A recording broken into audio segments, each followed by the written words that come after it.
गणानाम् त्वा गणपतिगम् हवामहे कविम् कवीनामुपमश्रवस्तमम् ज्येष्ठराजम् ब्रह्मणाम् ब्रह्मणस्पत आनः शृण्वन्नोतिभिः सेदसादनम् श्रीमहागणपतये नमः। श्रीगुरुभ्यो नमः। हरिः ओम्। ॐ नमो भगवते रुद्राय। ॐ नमस्ते रुद्रमन्यव उतोत इषभे नमः। नमस्ते अस्तु धन्वने बाहुभ्यामुत ते नमः। यात इषः शिवतमा शिवम् बभूवते धनुः। शिवाशरव्यायातवतया नो रुद्रमृडया। याते रुद्रशिवातनो रघोरापापकाशिनी। तया नस्तनुभाषन्तमया गिरिशन्ताभिजागशीः। यामिषम् गिरिशन्तहस्ते बिभर्ष्यस्तवे। शिवाङ्गिरित्रताङ्कुरमाहिगुंसेः पुरुषम् जगत्। शिवेन वचसा त्वा गिरिशाच्छापदामसि। यथा नः सर्वमिज्जगदयक्ष्मगो समः असत्। अध्यवाचदथ भक्ता प्रथमो देव्याभिषक्। अहेगश्च सर्वान् जम्भयन् सर्वाश्च यातु धान्यः।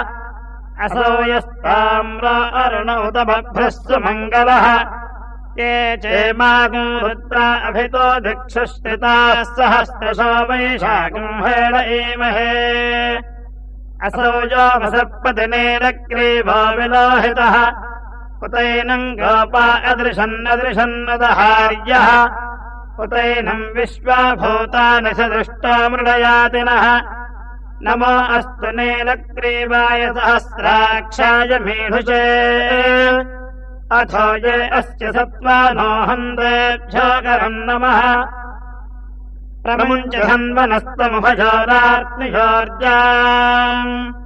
याश्च ते हस्त इषवः पराता भगवोमप। अवतत्यधनस्त्वगम् सहस्राक्षशते शुधे। निषेर्यशल्यानाम् मुखाशुवानः सुमना भव। विज्यम् धनः कपर्दिना विशल्यो बाणवागो उत। अनेशन्नस्येषव आभुरस्य निषङ्गतिः। याते हेतुम् मेढष्टमहस्ते बभूवते धनुः। तयास्मान् विश्वतस्तमयक्ष्मया परिभुजा। नमस्ते अस्त्वायुधायानादताय धृष्णवे।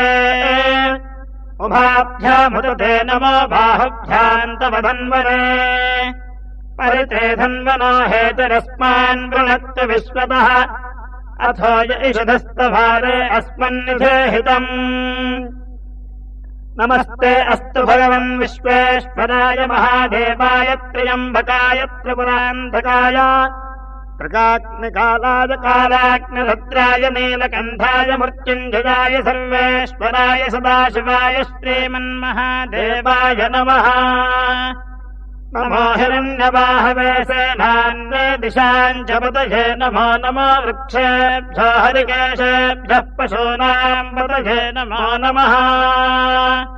तत्पिञ्जराय त्विषेमते पथीनाम् पतये। नमो नमो बभ्रशाय विव्याधनेन्नानाम् पतये। नमो नमः हरिकेशायोपवीतिने पुष्टानाम् पतये। नमो नमो भवश्च हेत्यै जगताम् पतये। नमो नमः रुद्रायातताविने क्षेत्राणाम् पतये। नमो नमः स्तोतायाहन्ताय वनानाम् पतये। नमो नमः रोहिताय स्थपतये वृक्षाणाम् पतये। नमो नमो मन्त्रिणे वाणजाय कक्षाणाम् पतये। नमो नमः भवन्तये वारिवस्कृतायोषधीनाम् पतये। नमो नम उच्चेभ्योषाय क्रन्दयते पत्नीनाम् पतये। नमो नमः नवीताय धावते सत्त्वनाम् पतये। नमः नमः सहमानाय निव्याधिन आव्याधिनीनाम् पतये। नमो नमः ककुभाय निषङ्गिणे स्तेनानाम् पतये। नमो नमः विषङ्गण इसुरमते तस्कराणाम् पतये। नमो नमो वञ्चते परिवञ्चते स्तायोनाम् पतये। नमो नमः विचेरवे परिचरायारण्यानाम् पतये नमो नमस्पृथाविभ्यो जिघागंसध्योमुष्णताम् पतये नमो नमः अतिमध्यो नक्तञ्जलभ्यः प्रकृन्दानाम् पतये नमो नम उष्णीषणे गिरिजराय कुलञ्जानाम् पतये नमो नमः विषुमध्यो सन्धाविभ्यश्च वो नमो नम आतन्वानेभ्यः प्रतिनिधानेभ्यश्च वो नमो नमः आयच्छध्यो विधयभ्यश्च वो नमो नमोऽश्चध्यो विद्भ्यश्च वो नमो नम आसीनेभ्यश्च यानेभ्यश्च वो नमो नमः वपध्यो जाग्रद्भ्यश्च वो नमो नमस्तिष्ठभ्यो धावद्भ्यश्च वो नमो नमः सभाभ्यश्च भावदिभ्यश्च वो नमो नमो अश्वेभ्योऽश्वपदिभ्यश्च वो नमः नम आभ्यासनेभ्यो विविध्यन्तेभ्यश्च वो नमो नमः उगणाभ्यश्च गंहतेभ्यश्च वो नमो नमः वृत्सेभ्यो वृत्सपदिभ्यश्च वो नमो नमो प्रातेभ्यो प्रातपदिभ्यश्च वो नमो नमो गणेभ्यो गणपतिभ्यश्च वो नमो नमो विरूपेभ्यो विश्वरूपेभ्यश्च वो नमो नमः महद्भ्यः क्षुल्लकेभ्यश्च वो नमो नमो रथेभ्यो रथेभ्यश्च वो नमो नमो रथेभ्यो रथपतिभ्यश्च वो नमो नमः सेनाभ्यश्चेनानिभ्यश्च वो नमो नमः शत्रुभ्यः सङ्ग्रहेतृभ्यश्च वो नमो नमस्तक्षभ्यो रथकारेभ्यश्च वो नमो नमः कुलालेभ्यः कर्मालेभ्यश्च वो नमो नमः पुञ्जिष्टेभ्यो निषादेभ्यश्च वो नमो नम इषगर्भ्यो धन्वगर्भ्यश्च वो नमो नमो मृगयुभ्यश्विनिभ्यश्च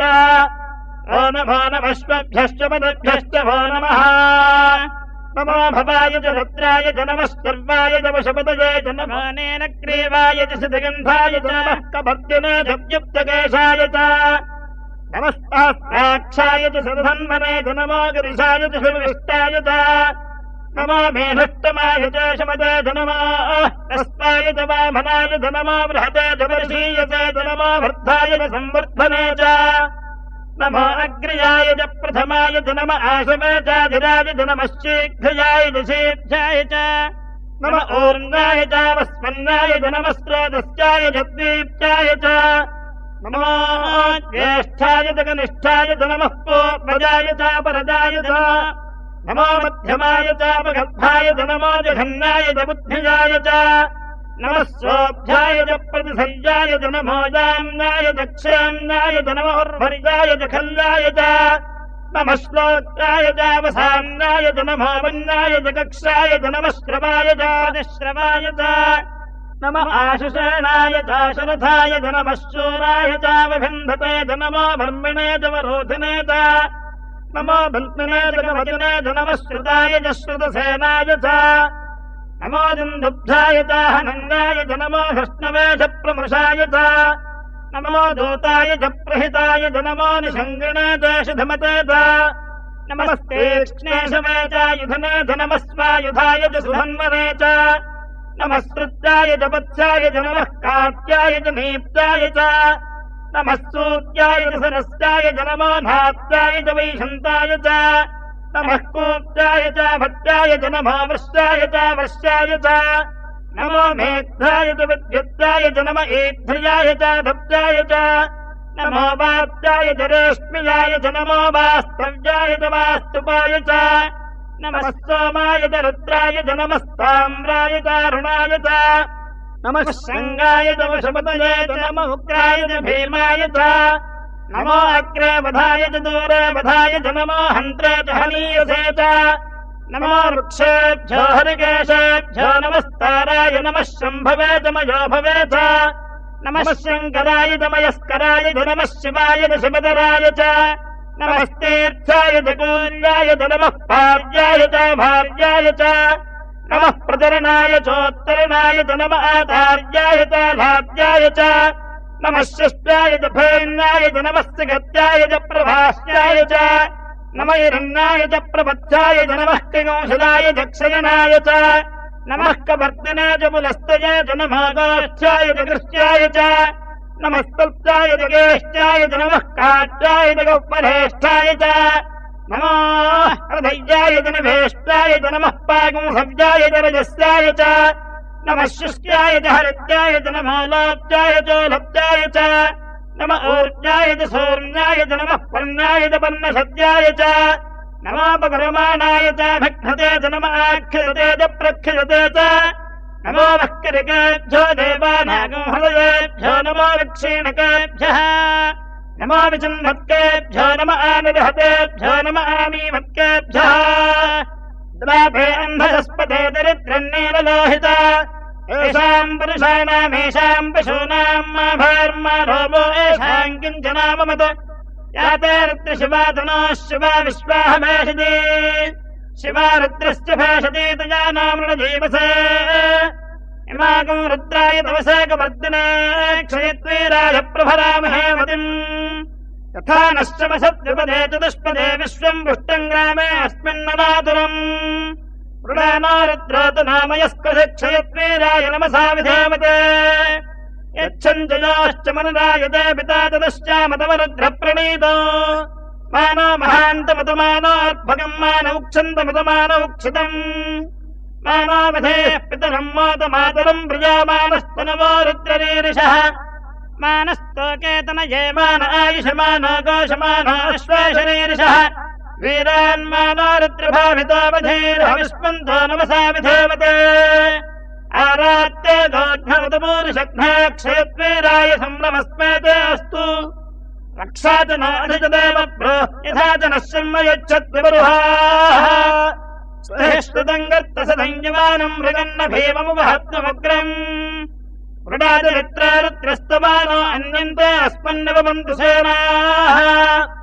परिणो रुद्रस्य हेतुर्वृणच्च परित्वेषश्च दुर्मतिरघायोः अवस्थिरामघमध्यस्तनुष्टमेढ्यस्तोकायतनयाय मृणय मीढष्टमशवतमशिवो नश्च मनाभव परमे वृक्षायुधन्निधाय कृत्यम् वसान आचरपिनाकम् बिभ्रदागहि विकिरजविलोहित नमस्ते अस्तु भगवः यास्ते सहस्रगुम् हेतुजोऽन्यमस्मन्निव बन्धुताः सहस्राणि सहस्रधा बाहवोस्तव हेतयः तासामीशानो भगवः पराचीना मुखाकृति सहस्राणि सहस्रशो ये रुद्राधिभूम्याम् तेषाकम् सहस्रयोजने वधन्वानि तन्मसि अस्मिन्महत्यर्नवेऽन्तरिक्षे भवाधि नीलग्रीवाश्चिदिगन्धाश्चर्वाधा क्षमाचराः नीलग्रीवाश्चिदिगन्धादिवगो रुद्रा उपस्कृताः ये वृक्षेषु सस्मिञ्जरा नीलग्रीवा विलोहिताः ये भूतानामधिपतयो विशिखासः कवर्दिनः ये अन्नेषु विविध्यन्ति पात्रेषु विमतो जनान् ये पथाम् पथरक्षयैलमृतायव्युधः ये तीर्थानि प्रचरन्ति सृकावन्तो निषङ्गिणः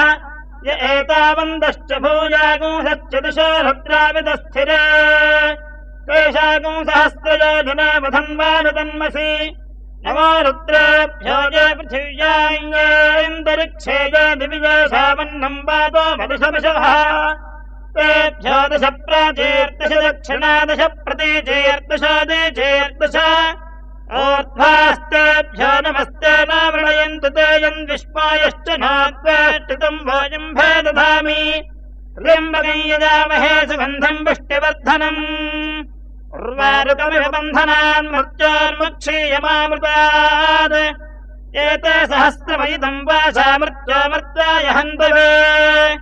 तानि यज्ञस्य मायया सर्वानमयजामहे मृत्यवे स्वाहा मृत्यवे स्वाहा प्राणानाम् ग्रन्थिरसरुद्रो मा विशान्तकः तेनान्नेनाप्यायस्व नमो रुद्राय विष्णवे मृत्युर्मे पाहि यो रुद्राग्नो यो अक्षयाशधेश यो रुद्रा विश्वा भुवना विवेश तस्मै रुद्राय नमोऽस्तु सदाशिवो अग्ना विष्णो सदाशसे मा वर्धन्तु भाङ्गिरः यम्नैर्वाजेभिरागतम् वाजश्च मे प्रसवश्च मे प्रयदश्च मे प्रसिदश्च मे धीतिश्च मे क्रतुश्च मे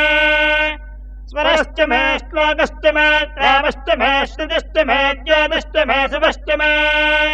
प्राणश्च मे पानश्च मे ज्ञानश्च मे हुश्च मे चित्तम् च माधीतम् च मे वाक्च मे मनश्च मे चक्षुश्च मे श्रोत्रम् च मे दक्षश्च मे बलम् च म ओजश्च मे सहश्च मे आयुश्च मे जरा च म आत्मा च मे तनोश्च मे शर्म च मे वर्म च मे अङ्गानि च मे स्थानि च मे परागुंश च मे शरीराणि च मे ज्येष्ठ्यम् च म आधिपत्यम् च मे मन्यश्च मे भावश्च मे वश्च मे अम्भश्च मे जेमा च मे महिमा च मे वरिमा च मे प्रथमा च मे वृष्मा च मे त्रैभुजा च मे वृद्धम् च मे वृद्धिश्च मे सत्यम् च मे श्रद्धा च मे जगच्च मे धनम् च मे वशश्च मे विशिश्च मे क्रीडा च मे मोदश्च मे जातम् च मे जनिष्यमाणम् च मे सोक्तम् च मे सुकृतम् च मे वित्तम् च मे वेद्यम् च मे भूतम् च मे भविष्यच्च मे सुगम् च मे सुपथम् च मे रुद्धम् च मे रुद्धिश्च मे कृत्यम् च मे क्लृप्तिश्च मे मतिश्च मे सुमतिश्च मे श्रम् च मे मयश्च मे प्रियम् च मे नुकामश्च मे कामश्च मे सोमनसश्च मे भद्रम् च मे श्रेयश्च मे वस्यश्च मे यशश्च मे भगश्च मे द्रविणम् च मे यन्ता च मे हर्ता च मे क्षेमश्च मे धृतश्च मे विश्वम् च मे महश्च मे संविच्च मे ज्ञात्रम् च मे तोश्च मे प्रसोश्च मे क्षीरम् च मे लयश्च मे ऋतम् च मे मृतम् च मे यक्ष्मम् च मे रामयश्च मे जीवादश्च मे दीर्घायत्वम् च मे अनमित्रम् च मे भयम् च मे सुखम् च मे शयनम् च मे सोषा च मे सदनम् च मे ऊर्ध्व मे सोनृता च मे पयश्च मे रसश्च मे घृतम् च मे मधु च मे सद्धिश्च मे सपीदिश्च मे कृशिश्च मे वृष्टिश्च मे जैत्रम् च मे औद्भिद्यम् च मे रयिश्च मे रायश्च मे पुष्टम् च मे पुष्टिश्च मे विभुज मे प्रभुज मे बहुज मे भूयश्च मे पूर्णम् च मे पूर्णतरम् च मे क्षितिश्च मे कूजवाश्च मे अन्नम् च मे क्षुच्च मे व्रीहयश्च मे यवाश्च मे माशाश्च मे तुलाश्च मे मुद्याश्च मे खल्वाश्च मे गोधूमाश्च मे वसराश्च मे प्रियङ्गवश्च मे नवश्च मे श्यामागाश्च मे नीवाराश्च मे अश्मा च मे मृत्तिका च मे गिरयश्च मे पर्वताश्च मे सगताश्च मे वनस्पतयश्च मे हिरण्यम् च वेयश्च मे सीसम् च मे त्रिपुश्च मे श्यामम् च मे लोहम् च मे अग्निश्च महापश्च मे वीरधश्च महाशयश्च मे कृष्णपत्यम् च मे अकृष्णपत्यम् च मे ग्राम्याश्च मे पशवारण्याश्च यज्ञेन कल्पन्ताम् वित्तम् च मे वित्तश्च मे भूतम् च मे भूतश्च मे वसतिश्च मे कर्म च मे शक्तिश्च मे अर्थश्च मे एमश्च मे इतिश्च मे गतिश्च मे अग्निश्च मे इन्द्रश्च मे सोमश्च मे इन्द्रश्च मे सविता च मे इन्द्रश्च मे सरस्वती च मे इन्द्रश्च मे पूषा च मे इन्द्रश्च मे बृहस्पतिश्च मे इन्द्रश्च मे मित्रश्च मे इन्द्रश्च मे वरुणश्च मे इन्द्रश्च मे त्वष्टा च मे इन्द्रश्च मे धाता च मे इन्द्रश्च मे विष्णुश्च मे इन्द्रश्च मे अश्विनो च मे इन्द्रश्च मे मरुतश्च मे इन्द्रश्च मे विश्वे च मे देवा इन्द्रश्च मे पृथिवी च मे इन्द्रश्च मे अन्तरिक्षम् च मे इन्द्रश्च मे ज्योश्च मे इन्द्रश्च मे दिशश्च मे इन्द्रश्च मे मोद्धा च मे इन्द्रश्च मे प्रजापतिश्च मे इन्द्रश्च मे अगुंशश्च मे रश्मिश्च मे दाभ्यश्च मे धपतिश्च मे उपागुंशश्च मे अन्तर्यामश्च मे ऐन्द्रवायवश्च मे मैत्रावरुणश्च मे आश्विनश्च मे प्रतिप्रस्थानश्च मे शुक्रश्च मे मन्थे च मे आग्रेणश्च मे वैश्वदेवश्च मे ध्रुवश्च मे वैश्वानरश्च मे अतिग्रहाश्च मे दिग्राश्च मे इन्द्राग्नश्च मे वैश्वदेवश्च मे मरुत्वतीयाश्च मे माहेन्द्रश्च मे आदित्यश्च मे सावित्रश्च मे सारस्वतश्च मे पौष्णश्च मे पार्थिवतश्च मे हानियोजनश्च मे इत्मश्च मे बलिश्च मे वेदश्च मे धिष्ठियाश्च मे स्तुजश्च मे तमसाश्च मे ग्रावाणश्च मे स्वरवश्च मे वरवाश्च मे धजवने च मे त्राणकलशश्च मे वायव्यानि च मे ऋतुभश्च मे धमनीयश्च मे अग्निध्वम् च मे वर्धानम् च मे ग्रहाश्च मे सदश्च मे पर्वणाशाश्च मे वचताश्च मे अमभृतश्च मे स्वयाकारश्च मे अग्निश्च मे घर्मश्च मे अग्निश्च मे सूर्यश्च मे प्राणश्च मे अश्वमेधश्च मे पृथिवी च मे जितिश्च मे जितिश्च मे ज्योश्च मे चक्वरीरङ्गुलज्योतिषश्च मे यज्ञेन कल्पन्तामृक्ष मे सामज मे स्तोमश्च मे यजुश्च मे दीक्षा च मे तपश्च मे अतिश्च मे व्रतम् च मे होरात्रयोर्वृष्ट्या बृहद्रथन्तरे च मे यज्ञेन कल्पेताम् गर्भाश्च मे वत्साश्च मे त्रियविश्च मे त्रियवी च मे नित्यवाच्च त्रिवत्सश्च मे त्रिवत्सा च मे त्रियवाच्च मे त्रियौही च मे अष्टवाच्च मे वष्ठौही च मे उक्सा च मे वशा च मे अगवश्च मे वेहच्च मे अड्वाञ्च मे धेनुश्च महाजनियज्ञेन कल्पताम् प्राणो यज्ञेन कल्पताम् अपानो यज्ञेन कल्पताम् ज्ञानो यज्ञेन कल्पताम् चक्षुर् यज्ञेन कल्पताम् श्रोत्रम् यज्ञेन कल्पताम् मनो यज्ञेन कल्पताम् वाक् यज्ञेन कल्पताम् आत्मा यज्ञेन कल्पताम् यज्ञो यज्ञेन कल्पताम् एकाच मे दशश्च मे पञ्च च मे सप्त च मे नव च मे एकादश च मे त्रयोदश च मे पञ्चदश च मे सप्तदश च मे नवदश च मे एकविंशतिश्च मे त्रयोविंशतिश्च मे पञ्चविंशतिश्च मे सप्तविंशतिश्च मे नवविंशतिश्च मे एकत्रिंशच्च मे त्रयस्त्रिंशच्च मे चतुस्रश्च मे अष्टौ च मे द्वादश च मे षोडश च मे विंशतिश्च मे चतुर्विंशतिश्च मे अष्टाविंशतिश्च मे द्वात्रिंशच्च मे षट्त्रिंशच्च मे चत्वारिंशच्च मे चतुश्चत्वारिंशच्च मे अष्टाचत्वारिंशच्च मे पादश्च प्रथमश्चाप्रियश्च क्रतुश्च शुभश्च मोद्धाजव्यश्चियश्चान्तायनश्चान्त्यश्च भुवनश्च भुवनश्चाधिपतिश्च इडादेवहोर्मनुर्यज्ञदेर्बृहस्पतिरुक्था मदानिशगंशिषद्विश्वे देवाः तबादः पृथिवीमातम् मामाहिगंसेः मधुमनिश्चे मधुजनिश्चे मधुवक्ष्यामि मधुवदिष्यामि मधुमतीन् देवेभ्यो वाचमुद्यासम्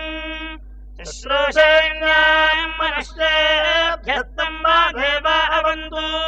शोभायै पितरोऽनुमदन्तु ॐ शान्तिः शान्तिः शान्तिः हरिः